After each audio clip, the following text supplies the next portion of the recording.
Hi, my name's Joe and this is part of our series on bringing data to life.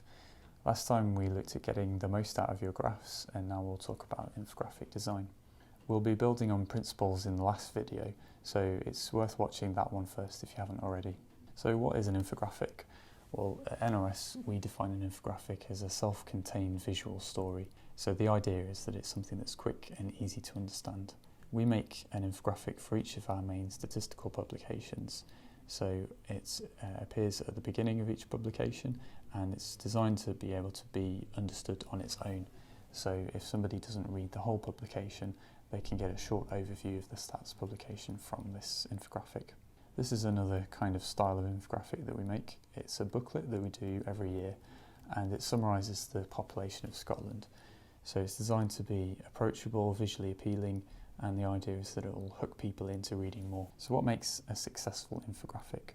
Well, we think that there are two main ingredients, and the first one is that it's engaging. So in the introduction to this series, Esther spoke about maximising the impact of our data. So if we want people to pay attention, then it needs to be engaging. And the second ingredient is that the visuals are used to communicate and not just to decorate. So we've got some examples to explain what we mean by this. So say for example you were given these 4 facts from Scotland's Census 2011 and you've been asked to make some kind of an infographic from them. So a common design that you'll often see is where you have the points and then an image beside them. And there's nothing wrong with this, it's just that we probably wouldn't call this an infographic. A nice way to test this is using the squint test. So this is where you squint your eyes just to blur out the text. So this simulates what people see when they look at this for the very first time. So let's have a look and see what the image is actually saying. So we've got a map of Scotland and there's a diverse group of people on that map. So we know that it's something to do with the population of Scotland, but it doesn't really give a particular idea of what each point makes. It sort of just gives a vague sense of the subject matter. So this isn't a bad thing necessarily, it's just that we would say it's not really an infographic. A good example of where the visuals are really powerful in communicating the message is in this very famous example that you might have seen before. So if we do the same test, we take the text out, let's see what the visual is actually saying here. So we've got 2 distinct groups facing away from each other, which kind of suggests that it's the end of a conflict. And we've got 3 categories with obvious meaning. And either side of the infographic there are 2 icons representing the 2 sides. So if you didn't see the text, you could probably tell what this image was actually about. So you've got this nice parallel communication going on between the text and the image. So now we're going to look at 3 principles that we found useful when making infographics. So we spoke about colour in the last video, and just to recap, we use colour sparingly, so using greys for a lot and then just reserving colour to highlight the important bits. We try and use colour consistently, so using the same colours for the same things and then using different colours for different things. So for example, if you've used a certain colour to represent Scotland versus other UK countries, it might make sense to use a different colour for male and female, for example. And then it's important to make sure that you've considered accessibility. So this is things like contrast and then making sure that your colours are understandable for people with colour vision deficiency or colour blindness. And our tip for this is to try printing things in black and white. So if it works in black and white, then that means that you aren't over-relying on colour to communicate your message. So the second principle is around layout. So this is a really powerful way of adding meaning to your content. So, for example, if you are presenting geographical information, you might want your layout to somehow represent that geography, perhaps by using a map in your layout. Layout is a really powerful way of guiding your reader, so it gives content to your structure and it can show your reader how they ought to read your content. And white space is really important, so it can be tempting to cram as much content as possible into your space, and it's understandable because space is often at a premium, and also it can be hard to see how busy a design has become when you've been looking at it for a long time. So if you can use less content or more space, then that's something worth considering. So here we've got an example of a design that doesn't really follow any of these principles. So you can see there's no obvious structure, it's not clear where you should start reading, and the content has sort of been crammed in as much as possible, so it's really pushing at the edges and it feels really cramped. If we apply the layout principles that we've just talked about, we can come up with something like this.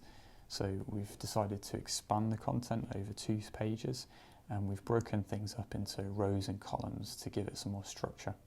We've visually emphasised that structure with some subtle grid lines and some colour to distinguish the margins. Also, we've pushed the narrative out to the side in the margins, and the charts have come into the middle. And this is because humans are really good at spotting patterns, so you can really see very quickly where to go for the charts and where to go for the narrative. So this is a nice example of how putting some thought into your design can really help your audience to figure out what's going on. Lastly, we've got images. So these can really bring something to life, and they're often the main thing that you remember after looking at a document. Also, they can have a much bigger impact than text. It's important to choose your images carefully, and this is because a poorly chosen image can portray bias or stereotypes without you even meaning to. And copyright is important to think about, and just make sure that you're using images appropriately. In the next video, we'll talk about this point and how we approach this. So next up, we've got some common pitfalls of infographics. So here we've got one of our statistics. 96% of homes in Scotland were occupied in 2017, and a common approach is to use some kind of a relevant image and then present your points next to that. And there's nothing wrong with this design, it's just that we probably wouldn't call it an infographic because the image is really just there for decoration rather than to communicate. Another design choice that you might have seen is where you break up your text into bullet points and then use an icon for each of those bullet points. And again, there's nothing wrong with this. We just wouldn't call this an infographic necessarily. So this is another example that you might have seen, and what we've done is shaded an icon up to a certain point to represent a number. And this can be quite tricky because it's not clear whether you've shaded up to the height or to the area in the icon, and that won't necessarily be clear to your audience either. Also, it can be difficult to get that accurately because it's an irregular shape. So your audience will usually find that difficult to interpret. Another approach that you might have seen is where you take certain icons and change their size to fit the data. And we've got similar issues to the last slide where your reader might be confused as to whether it's the height or the area of the icon that matters. And also in this particular example, we're talking about more houses or fewer houses. So we're representing more and fewer with larger and smaller houses. So this doesn't really make sense. So what did we do to represent this data? Well, we decided to repeat the icon over a 10 by 10 grid rather than shading or scaling a certain icon. And this is quite convenient because it creates 100 icons, which is quite nice for percentages. And we've tweaked some of the icons to represent each of the 3 different categories. And we've got some nice little details like the icons that represent the occupied homes, those are filled in, and the empty homes, those are empty as well. And you can see the example here in situ. So this is our household estimates publication, and you can see the example up at the top right. We have a colour scheme, so different colours for different topics. So in this case, we've used our green for households. So to recap, infographics are self-contained visual stories. We think a successful infographic is one that's engaging and it uses the visuals to communicate, not just to decorate. We use colour, layout and images mindfully, so it makes sense to use neutral colours generously and reserve colours for the main points. We try and view things in black and white just to check that we're not over-relying on colour. White space is really important for letting your content breathe, and when we select our images we always try and watch out for bias and stereotyping. There are some common pitfalls with designing infographics.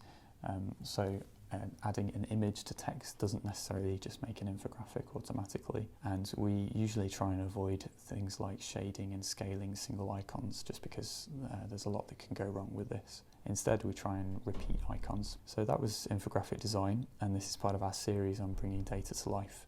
In the next video, we'll look at tools and techniques for making infographics. You may also be interested in our videos on Twitter and bringing your data to life using charts. You can see our work on our website and feel free to follow us on Twitter. Thanks.